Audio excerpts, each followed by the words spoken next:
layar HP gue masih nyala. Birunya nembus ke mata gue yang sebenarnya udah perih banget. Di sana ada angka saldo yang, kalau boleh jujur sebenarnya cukup buat bikin gue tenang sampai akhir bulan. Tapi masalahnya, di samping angka itu, ada perasaan gatel yang gak enak di ulu hati gue. Gue baru aja nutup app checkout buat sebuah jam tangan yang sebenarnya fungsinya cuma buat ngasih tahu waktu. Hal yang sebenarnya bisa gue lihat di HP gratisan. Tapi entah kenapa, gue ngerasa butuh jam itu biar pas salaman pas lebaran nanti, tangan gue kelihatan berbobot. Berbobot, padahal batin gue lagi anteng banget karena kosong. Terus gue kepikiran soal zakat. Zakat itu kan artinya mensucikan ya. Berarti kalau gue nggak ngeluarin itu 2,5%, harta yang gue tumpuk ini kotor gitu. Kalau begitu, jam tangan idaman gue itu bakal gue pakai di atas tumpukan kotoran yang gue kumpulin sendiri. Sial. Pikiran yang kayak gitu bikin gue mendadak pengen mandi. Tapi gue tahu sabun gak bakal bisa nyentuh bagian yang kotor itu. Dulu gue sering ngerasa kalau zakat itu kayak biaya tambahan yang ganggu rencana happy-happy. Gue samain kayak pajak progresif yang bikin gue gak bisa beli sepatu inceran. Padahal kalau gue pikir-pikir lagi, zakat itu sebenarnya biaya langganan biar gue tetap punya hak buat disebut manusia. Tanpa itu, gue cuma mesin pengumpul angka yang gak punya fungsi sosial apa-apa. Gue cuma robot yang sibuk nimbun onderdil biar kelihatan mewah, sementara sistem di sekitar gue lagi crash parah. Gue lihat di luar sana, dan di dalam diri gue sendiri, ada obsesi aneh soal seragam lebaran. Kenapa ya kita ngerasa harus punya kulit baru tiap kali hari kemenangan datang? Apa emang kita sebenarnya lagi ngerasa kalah? Makanya kita butuh kostum pemenang buat kamuflase. Seberapa hancur mental kita setahun terakhir? Kita rela ngeluarin duit buat kain yang cuma bakal kita pakai sekali foto. Tapi pas disuruh ngitung zakat mal, kita mendadak jadi ahli matematika paling teliti sedunia.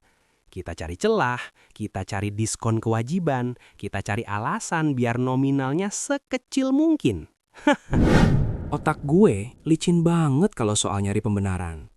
Zakatnya nanti aja kalau cicilan motor udah lunas. Padahal cicilan motor itu pilihan gaya hidup gue. Sementara zakat itu, ya itu bukan punya gue dari awal. Itu titipan yang nyasar ke rekening gue cuma buat diantangin ke alamat yang benar. Tapi dasar gue, barang titipan malah gue aku-akuin jadi hak milik. Gue kayak kurir paket yang malah pakai baju pesanan orang karena ngerasa baju itu bagus di badan gue. Jahat nggak?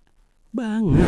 Gue capek ngeliat feed sosial media yang isinya orang-orang lagi lomba pamer pencapaian. Ada yang pamer dapat bonus gede, ada yang pamer liburan, tapi jarang banget atau bahkan nggak ada yang pamer kalau batinnya tenang karena udah beresin semua hak orang lain.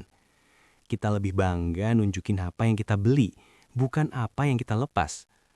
Padahal, kekuatan manusia itu sebenarnya ada di tangannya pas lagi ngelepas sesuatu, bukan pas lagi nyengkrem kenceng-kenceng. Dulu gue pikir kalau gue ngasih zakat, harta gue bakal berkurang. Matematika sekolah emang bilang gitu, tapi logika hidup itu ternyata beda. Harta yang lo simpen itu sebenarnya beban. Makin banyak yang lo simpen, makin berat punggung lo buat jalan tegak. Zakat itu kayak lo lagi nurunin muatan biar mobil lo bisa nanjak lagi. Kalau lo tetap maksa bawa semua barang mewah itu di atas tanjakan hidup yang makin terjal di umur kepala 3 ini, ya jangan kaget kalau mesin lo jebol di tengah jalan. Gue ngerasa ada yang salah sama cara kita ngerayain kemenangan.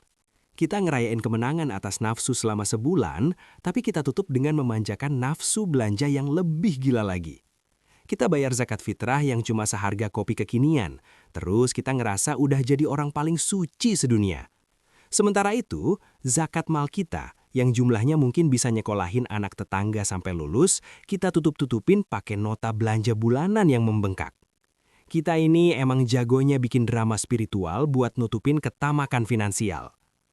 Gue mau jujur sama diri gue sendiri sekarang. Gue nggak butuh jam tangan baru itu. Gue cuma butuh pengakuan kalau gue masih oke.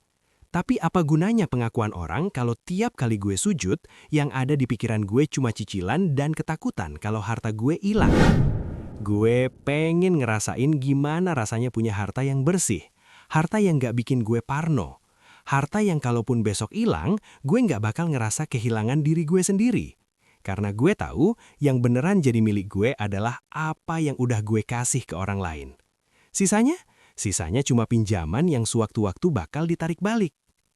Mungkin ini saatnya gue berhenti lari dari bayangan gue sendiri. Gue mau buka aplikasi bank, bukan buat lihat promo diskon, tapi buat beresin apa yang harus diberesin. Gue mau ngerasain gimana rasanya jadi kurir yang jujur, ngirim paket titipan Tuhan ke alamat yang harusnya nerima, tanpa gue ambil sedikit pun buat gaya-gayaan. Gue pengen lebaran tahun ini gue nggak cuma ganti baju, tapi ganti logika. Dari logika nimbun, jadi logika ngalir. Gua tahu, buat lo yang lagi dengerin ini sambil ngetik ranjang belanjaan, omongan gue ini pasti berisik banget. Kayak suara alarm di tengah mimpi indah. Tapi ya emang itu tujuannya. Gue nggak mau kita semua bangun pas semuanya udah terlambat. Pas harta kita udah jadi tumpukan beban yang bikin kita tenggelam. Mending kita bangun sekarang, mumpung masih ada waktu buat bebenah.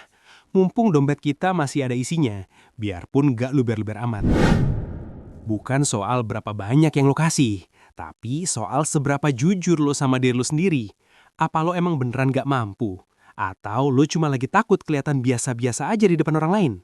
Apa lo emang beneran butuh barang itu? Atau lo cuma lagi nyoba nutupin lubang di hati lo pakai tumpukan struk belanjaan? Renungin deh, gue juga lagi nyoba buat enggak bohong sama diri gue sendiri hari ini. Dunia nggak bakal runtuh kalau lo nggak pakai baju merek ternama pas hari raya.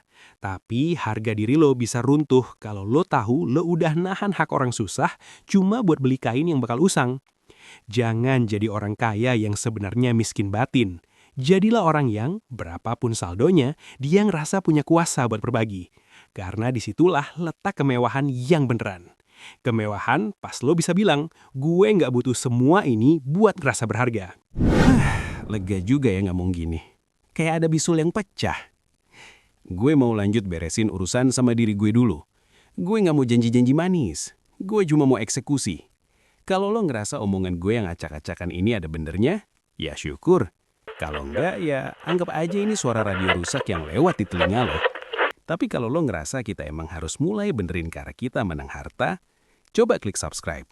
Bukan buat gue, tapi biar kita punya komunitas orang-orang yang lagi berusaha buat nggak jadi budak angka. Biar kita tetap jadi manusia di tengah dunia yang makin nggak manusiawi ini. Sampai ketemu di titik di mana kita nggak lagi takut sama zakat, tapi malah takut kalau kita nggak sempat ngeluarinnya. Selamat menunaikan hak orang lain, selamat jadi manusia yang utuh.